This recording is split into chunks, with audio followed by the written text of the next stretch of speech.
അനിശ്ചിതത്വങ്ങൾക്കും തർക്കത്തിനും അവസാനം. ദേവേന്ദ്ര ഫട്നാവിസ് ഇന്ന് മഹാരാഷ്ട്ര മുഖ്യമന്ത്രിയാകും. സത്യപ്രതിജ്ഞ വൈകിട്ട് 5:30 മുംബൈ ആസാദ് മൈതാനത്ത് പ്രധാനമന്ത്രി ചടങ്ങിൽ പങ്കെടുക്കും.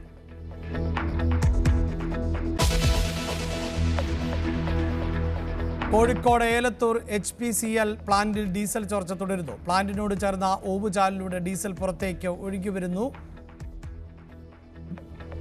ഒഴുകിയെത്തിയ ഡീസൽ കുപ്പിയിലാക്കി നാട്ടുകാർ.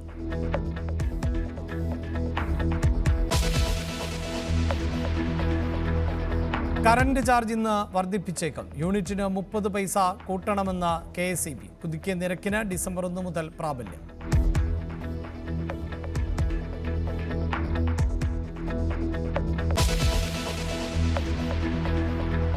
റിലീസിന് പിന്നാലെ അല്ലു അർജുൻ ഫഹദ് ഫാസിൽ ചിത്രം പുഷ്പ 2 വ്യാജപ്പതിപ്പ് ഇന്റർനെറ്റിൽ. സിനിമയോട് സമ്മിശ്ര പ്രതികരണം.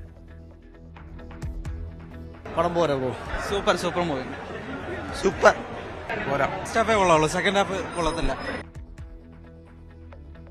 റിലീസിനിടെ ദുരന്തം. ഹൈദരാബാദ് സന്ധ്യ തിയേറ്ററിൽ തിക്കിലും തിരക്കിലും ഒരു മരണം.